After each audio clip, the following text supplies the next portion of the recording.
날마다 솟는 샘물과 함께하는 오늘의 큐티 시간입니다. 11월 5일 목요일, 오늘의 말씀은 신명기 28장 36절로 46절까지 말씀입니다. 여호와께서 너와 네가 세울 네 임금을 너와 네 조상들이 알지 못하던 나라로 끌어가시리니 네가 거기서 목석으로 만든 다른 신들을 섬길 것이며 여호와께서 너를 끌어가시는 모든 민족 중에서 네가 놀람과 속담과 비방거리가 될 것이라. 네가 많은 종자를 들에 뿌릴지라도 메뚜기가 먹음으로 거둘 것이 적을 것이며 네가 포도원을 심고 가꿀지라도 벌레가 먹음으로 포도를 따지 못하고 포도주를 마시지 못할 것이며 네 모든 경내에 감람나무가 있을지라도 그 열매가 떨어지므로 그 기름을 네 몸에 바르지 못할 것이며 네가 자녀를 낳을지라도 그들이 포로가 되므로 너와 함께 있지 못할 것이며 네 모든 나무와 토지 소사는 메뚜기가 먹을 것이며 너희 중에 우고하는 이방인은 점점 높아져서 네 위에 뛰어나고 너는 점점 낮아질 것이며 그는 네게 구워줄지라도 너는 그에게 구워주지 못하리니 그는 머리가 되고 너는 꼬리가 될 것이라. 네가 네 하나님 여호와의 말씀을 청종하지 아니하고 네게 명령하신 그의 명령과 규례를 지키지 아니하므로 이 모든 저주가 네게 와서 너를 따르고 네게 이르러 마침내 너를 멸하리니 이 모든 저주가 너와 네 자손에게 영원히 있어서 표징과 훈계가 되리라. 본문은 신명기 28장 15절 이하 신명기적 저주에 속한 말씀입니다. 신명기 28장 15절 말씀은 다음과 같습니다. 내가 만일 내 하나님 여호와의 말씀을 순종하지 아니하여 내가 오늘 내게 명령하는 그의 모든 명령과 규례를 지켜 행하지 아니하면 이 모든 저주가 내게 임하며 내게 이를 것이니.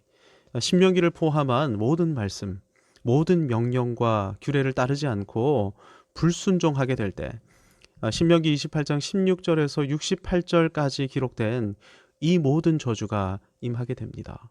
하지만 여호와의 말씀에 순종한다, 어떻게 될까요? 28장 1절에서 14절까지 기록된 축복이 임하게 됩니다. 흥미로운 사실은 순종의 축복을 다루는 구절은 14개 구절인데 반해 불순종의 저주를 다루는 구절은 숫자적으로 4배나 되는 52개 구절이라는 것입니다. 불순종의 저주를 이렇게나 길고 상세하게 다룬 이유가 무엇일까요? 이스라엘이 불순종할 가능성이 매우 높았기 때문입니다. 불순종할 가능성이 매우 높은 이스라엘을 향해 길고도 상세하게 저주문을 선포하셨다. 하나님께서는 지금 너희는 절대 그렇게 해서는 안 돼, 강력하게 경고하고 계시는 것입니다. 하천이나 계곡에 가면 경고문을 발견할 때가 있습니다. 경고, 익사사고 빈발지역, 절대 수영 금지. 실제 익사사고가 일어났던 곳에 이런 경고시설물을 설치한 것인데요. 이게 누구를 위한 경고문일까요? 익사한 사람들이 아니라 익사할 수도 있는 살아있는 사람들을 위한 것이죠.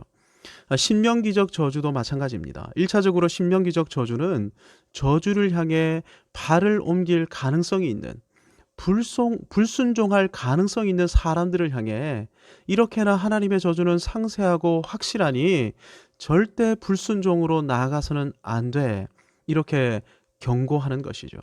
물론 혹 저주 가운데 지내는 사람이 있다면 그 저주로부터 탈출을 촉구하기 위한 목적도 가지고 있습니다. 혹 이런 저주가 임하고 있다면 그 원인이 불순종에 있으니 순종의 삶으로 돌이켜라, 이런 메시지인 것이죠. 하나님께서는 아브라함의 후손을 언약 백성으로 부르시면서 아브라함의 복으로 이미 복을 선포하신 바 있습니다. 내가 너를 큰 민족을 이루고 내게 복을 주어 내 이름을 창대하게 하리니 너는 복이 될지라. 이 선언에 의하면 내가 너를, 여호와 하나님께서 복을 주십니다. 복의 원천은 여호와 하나님이신 것이죠. 그러니 복된 백성으로 살려면 복의 원천이 되시는 여호와 하나님과의 교제 가운데, 그분의 임재 가운데 살아야만 합니다. 그런데 하나님을 거절하거나 하나님과의 교제에서 이탈한다? 하나님은 택하신 언약 백성을 그냥 방치하시지 않으십니다. 그들을 복된 백성으로 삼겠다고 작정하셨기 때문입니다. 그래서 택하신 자들을 향해 다시 나에게 나오라 이렇게 촉구하시는데요. 처음에는 말씀으로 부르십니다. 그래서 구약 성경을 보면 끊임없이 선지자들을 보내셔서 말씀으로 하나님께로 돌아오기를 촉구하셨던 것입니다. 그런데 계속해서 말씀으로 부르는데도, 선지자들을 끊임없이 보내시는데도 응답하지 않는다, 돌이키지 않는다, 그러면 어떻게 하십니까? 그때부터는 고난과 슬픔으로, 아픔과 고통의 저주로 이스라엘을 하나님께로 돌이키도록 부르시는 것입니다. 이제는 말로 부르시는 대신 행동으로 부르시는 것이죠. 포로로 비참하게 끌려가는 아픔과 고통을 통해 다시 나에게로 돌아오라고 오른팔로 이끄시는 것입니다. 너희는 내 명령과 규례를 지키면서 내가 주는 복을 받을 때 정말로 행복할 수 있단다. 강하신 팔로 이스라엘을, 택하신 백성들을 하나님께로 당기시는 것이죠. 그래서 하나님을 떠나 사는데도 어려움이 없고 오히려 잘 되고 잘 사는 사람이 있다면 그 사람은 하나님께서 관심을 두지 않는 사람임을 우리는 알아야 합니다. 그들은 이 땅에서 잠깐 잘 살다가 영원한 심판과 저주에 처하게 될 것입니다. 하지만 택하신 사람은 하나님께서 그냥 두시지 않으십니다. 어떻게 해서든 다시 하나님의 임재의 자리로 불러가시는 것입니다. 어떻게 부르신다고요? 처음에는 말씀으로 부르십니다. 그래서 말씀의 부르심에 이끌리어 하나님께로 나아간다. 하나님은 그 사람에게 은혜와 평강을 베푸시고 복을 허락해 주십니다. 그런데 불러도 응답하지 않으면 어떻게 될까요? 고난으로, 아픔으로, 고통으로 하나님께서 행동하셔서 그들을 불러주시는 것입니다. 혹시 이렇게 새벽에 기도하시는 분들 가운데 중상모략이나 비방 가운데 지내는 분은 없으십니까? 열심히 노력하면서 씨를 뿌리며 살아가는데도 뿌린 만큼 거두지 못하시는 분들은 없으십니까? 자녀들이 은혜의 자리를 이탈해서 고난과 고통 가운데 살고 있지는 않으십니까? 전부가 그런 것은 아닙니다만은 일반적으로 하나님께서 이런 상황 가운데 있는 성도들이 있다면 행동으로 부르고 계시는 것입니다. 이제는 나에게 가까이 나오라. 이렇게 행동으로 말씀하고 계시는 것이죠. 하나님은 결코 우리를 어렵게 만들기 원하시는 분이 아니십니다. 오히려 하나님은 은혜와 평강과 복을 베풀기 원하시는 분이십니다. 그래야 이 땅에, 이 세상에 여호와 하나님의 살아계심과 영광을 우리가 선포할 수 있게 되는 것 아니겠습니까? 누가 복을 주신다고요? 여호와 하나님이십니다. 그래서 여호와 하나님의 임재로 나아가야만 하는 것입니다. 여호와의 말씀과 명령과 규례를 기억하며 따라 살아야 하는 것이죠. 여호와 하나님의 임재 가운데 지내면서 거룩하신 말씀에 순종하면서 사는 사람에게는 사람들이 모여들게 되어 있습니다. 창세기 12장 3절의 말씀을 들어보시기 바랍니다.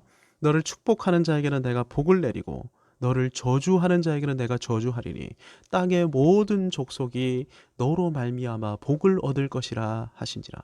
하나님의 계획은 우리를 통해 천하 만민이, 땅의 모든 족속이 복을 받는 것입니다. 그 방편이 무엇입니까? 천하 만민이, 땅의 모든 족속이 우리를 인정하고 축복하면서 우리 주변으로 모여드는 것이죠. 그럴 때 우리와 함께 여호와 하나님을 그들도 예배하며 그 말씀에 순종하며 함께 복을 누리게 되는 것입니다. 이렇게 되려면 우리가 먼저 복된 사람이 되어야 합니다. 우리가 먼저 은혜와 평강을 누리며 살아야 합니다. 그 방편이 여호와의 말씀에 순종함으로 복받는 것이죠. 말씀에 순종하면 우리의 체질이 개선되기 시작합니다. 생각이 변화되기 시작하고 새로운 습관이 우리 인생 가운데 열매 맺게 되기 시작합니다. 한마디로 예수님 닮은 사람이 되어가는 것입니다. 우리가 계속 변화되면 누가 제일 놀랄까요? 나와 함께 살아가는 사람들, 가족들이 제일 먼저 놀라게 될 것입니다. 도무지 바뀌지 않을 것 같았던 사람의 변화를 보면서 이 일은 하나님이 아니면 불가능한 일인데 하나님 정말 살아계시구나 이렇게 인정하게 되고, 그러면 그때부터 가족들도 우리와 함께 여호와 하나님을 경외하며 살아가게 될 것입니다. 그렇게 되면 가족 가운데 은혜와 평강이 임하게 되고 여호와의 통치가 임하게 될 것인데, 그 결과 흔들리지 않고 요동치 않는 삶을 우리와 우리의 가족들이 살게 되기 시작하는 것입니다. 너희 속에 소망에 관한 이유를 묻는 사람에게는 대답할 것을 항상 예비하되 두려움으로 하고 항상 온유함으로 하라. 베드로전서 3장 15절의 말씀입니다. 그리스도인은 소망할 수 없는 세상 가운데서도 여전히 굳건한 소망을 가진 사람입니다. 그 비결이 무엇입니까? 여호와 하나님의 임재 가운데 살아가는 것이죠. 여호와의 말씀을 묵상하고 그 말씀의 진정한 의미를 붙들고 하나님의 마음과 뜻을 이루는 일에 헌신하며 사는 것입니다. 물론 우리 스스로에게는 하나님의 말씀에 순종할 힘도 능력도 존재하지 않습니다. 그래서 하나님께서는 저주의 산 에발산 정상에 쇠 연장으로 다듬지 않은 돌 제단을 세우라고 하셨습니다. 이 돌단은 그리스도의 십자가를 향한 예견입니다. 이 십자가 앞에서 이렇게 인정해야 하는 것이죠. 여호와이신 하나님 아버지, 저 스스로는 불순종 가운데 살 수밖에 없고, 따라서 저는 저주받고 진멸받아 마땅한 존재입니다. 저의 연약함을 인정함으로 오늘도 십자가 앞에 엎드려 오직 여호와 하나님의 자비와 긍휼만을 의지합니다. 저주의 산에서 십자가를 붙들고 십자가의 은혜를 충만히 누리는 사람만이 자기 생각대로 살지 않고 겸손히 하나님 말씀에 순종하며 살게 됩니다. 이런 사람을 향해 하나님께서는 그리심산의 축복을 선포해 주시는 것입니다. 에발산이 그리심산보다 조금 더 높습니다. 그래서 저주에 대한 구절이 축복에 대한 구절보다 더 많은 것이죠. 하지만 에발산 정상에는 하나님 앞에 나와 겸손히 회개하며 엎드리는 자들을 위해 돌단이 마련되어 있습니다.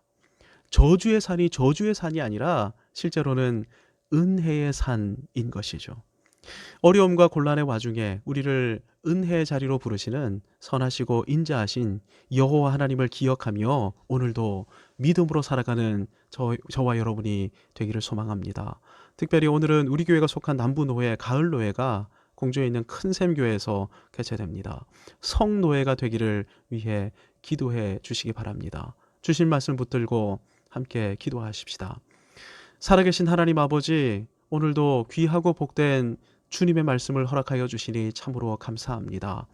저주의 산으로 나아가 십자가의 은혜를 붙들고 하나님의 은혜와 평강을 누리며 살아가게 하여 주시고, 무엇보다 주의 말씀에 순종함으로 그리심산의 축복을 받아 누리는 우리 모두가 되게 해 주옵소서.